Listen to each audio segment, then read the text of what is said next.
El juez, con cara de fastidio, golpeó con su martillo sobre el estrado, y les dijo que no volvieran a importunar con el caso. Que se limitaran a comportarse como dos buenos vecinos y que se retiraran de la sala. Osman y Galíndez se miraron perplejos, tal vez necesitando encontrar respuesta a lo que ellos consideraron y creyeron fuera solución para ambos. Si bien no les quedaba otra opción más que irse, sin protestar, como amagaron, en un entendimiento silencioso y mancomunado, quedarse más tiempo de lo ordenado, vieron que aquello no fuera posible en la medida en que se acercara un oficial de policía, con cara de nula amabilidad. Afuera, en la calle, se distanciaron, alejándose en direcciones opuestas. Galíndez conocía, desde hacía años, a Osman, el único fabricante de ataúdes de la ciudad. Renombrado casi universalmente, sus productos resaltaban con impecable calidad, rivalizando con los de otras comarcas. Una vez Galíndez lo comprobó cuando falleció Donato, amigo de la infancia. Sus hijos habían dicho que su padre merecía lo mejor, para acompañarlo a su última morada. Y a pesar que conocían la calidad de lo manufacturado por Osman, decidieron ahorrar, comprándole un ataúd a un buhonero que tenía un puesto de artículos funerarios en el zoco, creyendo que fuera de buena manufactura. Este sujeto trabajaba, únicamente, mediante pedidos telefónicos y se encargaba también del envío. Pero a pesar de haberle pagado por adelantado, no fue sino hasta luego de pasar 2 días en que el ataúd les llegara, siendo necesario haber conservado el cuerpo de Donato en el refrigerador de una morgue, en espera que arribara la mercadería. Una vez que vieron el ataúd, hasta el mismo Galíndez pudo comprobar no solo la baja calidad de la madera, sino que, además, había sido usado. Pero de esto nada les comentó, aunque fue notorio, de acuerdo a la lectura interpretativa de sus rostros, que ellos opinaban lo mismo.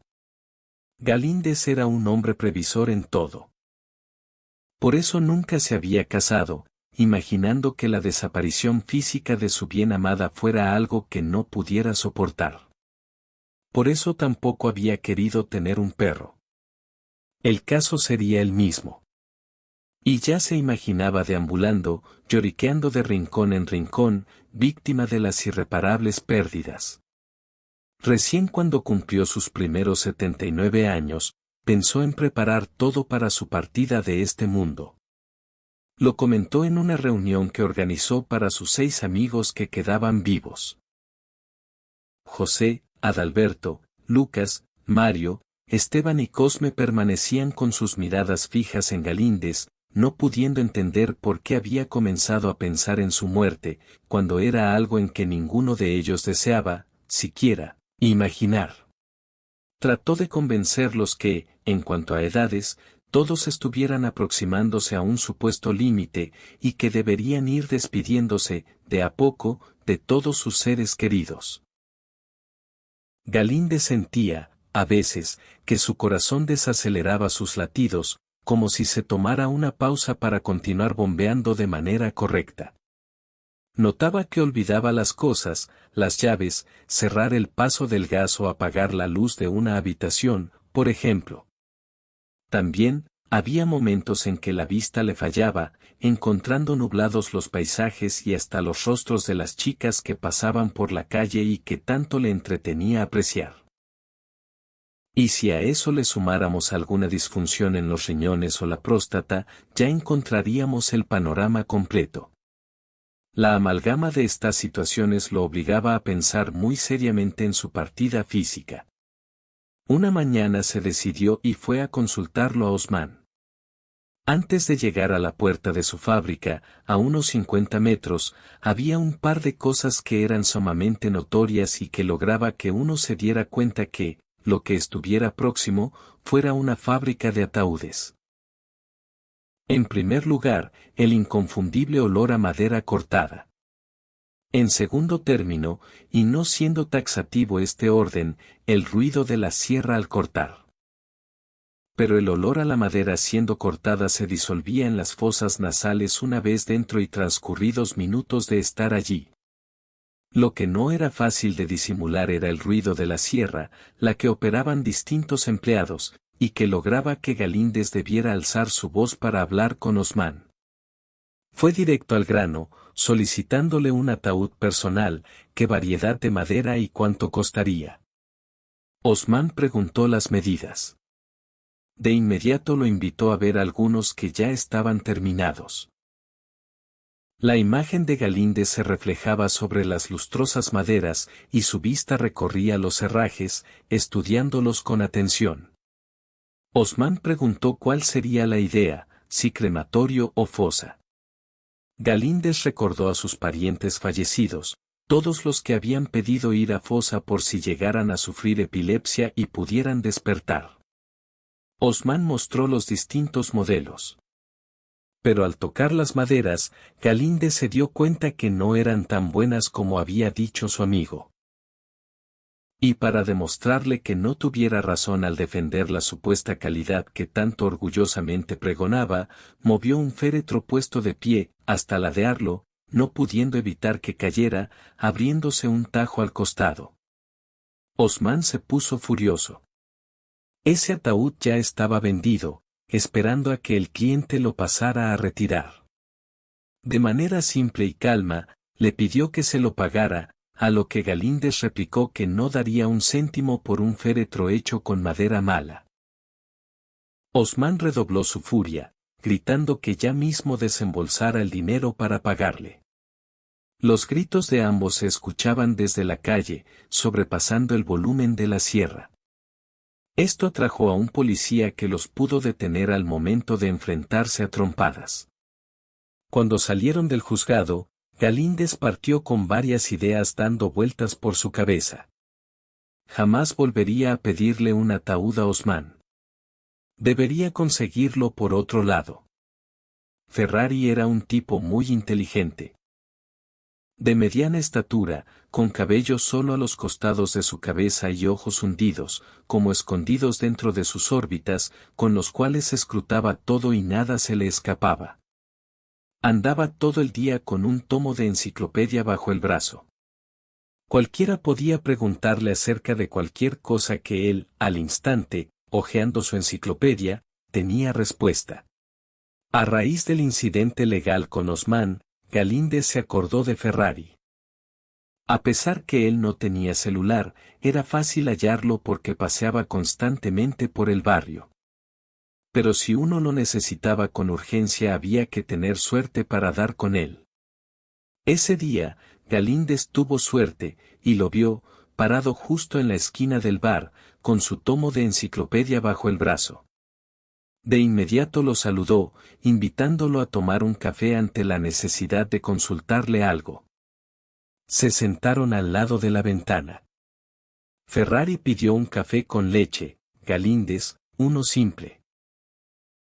Ferrari dejó el tomo sobre la mesa, y antes que Galíndez comenzara a hablar, lo detuvo con un movimiento de su mano. Esa misma mano la usó como pantalla, poniéndola rodeando su oreja derecha. Luego abrió su enciclopedia y asintió con la cabeza. Había escuchado cantar a un ruiseñor, y buscó en su libro si el canto que había oído correspondiera, efectivamente, a aquel pájaro. Pidió continuar. Galíndez explicó que todo su problema se debía a que deseaba tener un ataúd, reservarlo para cuando fuese el momento de su muerte. Y que se había peleado con Osman porque le había dicho que sus ataúdes eran de mala calidad. Y como Ferrari era una persona muy inteligente, deseaba saber si lo pudiera ayudar. Ferrari detuvo, con su mano en alto, el hablar de Galíndez. Abrió su enciclopedia, dejando correr las hojas hasta dar con lo que buscaba. Dijo que en Zhejiang había una fábrica de ataúdes, no solamente de muy buena calidad, sino que, además, a precios muy accesibles. Tomó una servilleta de papel y anotó el nombre del vendedor y un teléfono. Con esto, Galíndez tendría el problema solucionado. Sus ojos brillaron al leer el contacto de la empresa, Chen Wu, un chino que había americanizado su nombre solo para facilitar la comprensión y transparencia en las transacciones.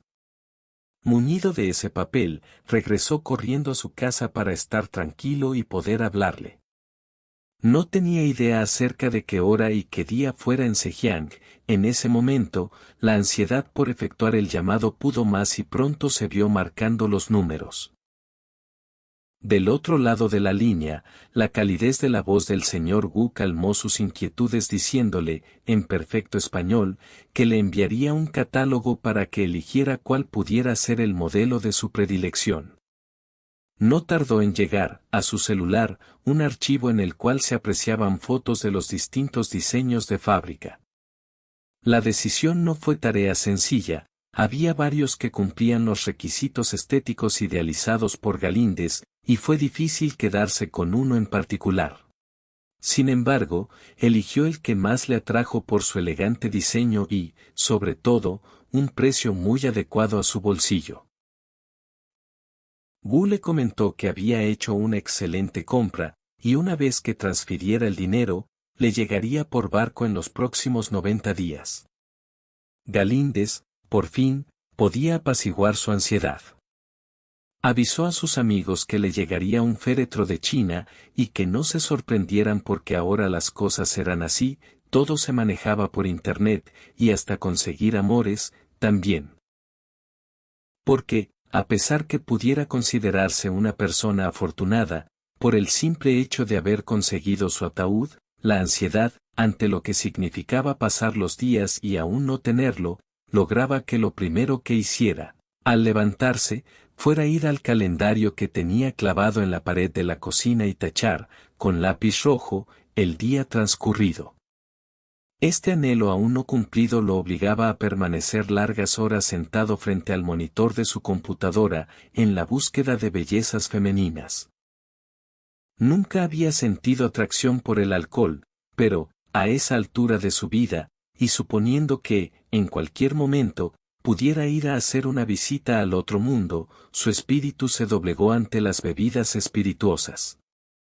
Comenzó a sentirse cómodo con la compañía de mujeres licenciosas, que también preferían bebidas y tabacos caros.